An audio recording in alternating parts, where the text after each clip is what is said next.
Salam planter Indonesia. Kita akan membahas berkaitan salah satu pupuk yang sangat penting di perkebunan kelapa sawit, walaupun jumlah yang diperlukan adalah sedikit saja. Penggunaannya sangat-sangat sedikit, yaitu adalah unsur hara boron yang dikenal dengan namanya adalah borat atau HGFB, High Grade Fertilizer Borat. Penggunaan borat ini direkomendasikan hanya 50 gram saja setiap pokoknya, di mana 50 gram ini bisa diaplikasikan lewat bawah, lewat sistem piringannya, ataupun lewat pelepahnya. Karena di dalam sistem salah satu fungsi boron tersendiri adalah bahwa boron ini akan membantu diferensiasi sel atau pembelahan sel, baik sel akar maupun sel pucuk dari tanaman kelapa sawit itu sendiri. Maka kekurangan defisiensi boron akan menyebabkan pucuk-pucuk baru pada tanaman kelapa sawit akan mengalami keriting. Bisa mengalami keriting ataupun pembentukan jari-jari pada daunnya juga akan mengalami ketidaksempurnaan dalam pembelahannya. Maka pupuk boron ini sangat-sangat penting bagi perkebunan kelapa sawit walaupun kebutuhannya sedikit. Di samping saya ini ada salah satu kemasan pupuk boron, walaupun ini salah satu mereknya ada Borogen 48. Di dalam suatu kemasan pupuk boron ini atau di pupuk yang lain pasti akan ada yang pertama adalah tanggal produksinya. Belilah pupuk yang dekat dengan tanggal produksi, karena dekat dengan tanggal produksi akan memberikan sebuah kemungkinan pupuk tersebut dalam kondisi yang masih bagus. Kemudian di sini ada kandungannya. Kandungannya adalah boron oksida sebesar 47%. Kemudian bentuknya di sini ada tepung, warnanya putih seperti kristal-kristal putih. Karena boron ini nanti akan bisa diaplikasikan yang tadi saya sampaikan dari pucuknya ataupun dari piringannya, tergantung kondisi tanamannya.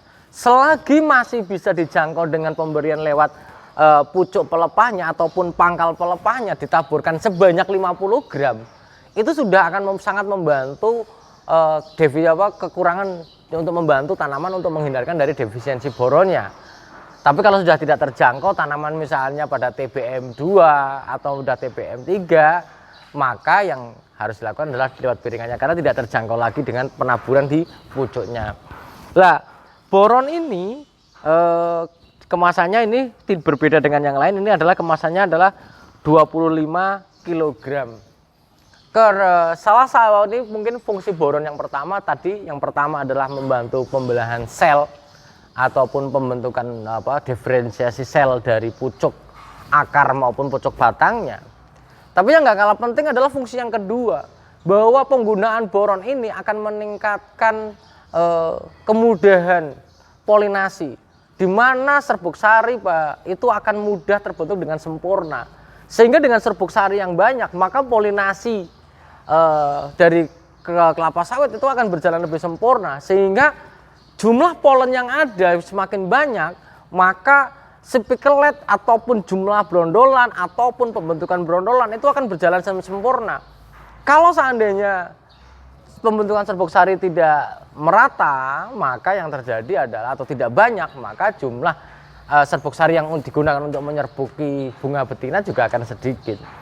Dan yang selanjutnya yang nggak kalah pentingnya bahwa kekurangan boron itu juga akan menyebabkan ketidakseragaman dalam pemasakan buah dalam satu wilayah. Maka pembentuk boron ini wajib diberikan. Para petani Indonesia ataupun planter Indonesia wajib diberikan minimal sekali setahun ataupun 2 kali setahun melihat kondisi tanamannya. Defisiensi atau kekurangan unsur hara boron banyak didominasi adalah tanaman-tanaman yang masih kecil, di mana tanaman-tanaman masih kecil ini membutuhkan boron dalam pembelahan sel perkembangan pucuknya maupun perkembangan akarnya. Terlebih lagi apabila para planter semuanya menanam pada daerah-daerah yang memiliki sedikit berbukit, di mana bukit tersebut dibuat teras. Kondisi dibuat teras artinya bahwa dia dari top soil sudah dipotong sekian sentimeter, apalagi terasnya teras tinggi. maka kemungkinan terbesar kekurangan boron itu sangat terjadi, mungkin terjadi. Sebarannya sangat banyak, maka aplikasi boron harus intensif. Karena apa? Karena boron ini dalam kondisi yang korelasi antara boron dengan kedalaman tanah, maka semakin dalam tanah, maka semakin sedikit konsentrasi boron di dalam tanahnya. Ini yang menyebabkan kekurangan unsur hara boron di dalam tanah harus diperhatikan apabila penanaman kelapa sawitnya adalah di daerah terasan. Aplikasi secara kontinu supaya tanaman kita terhindar dari kekurangan boron.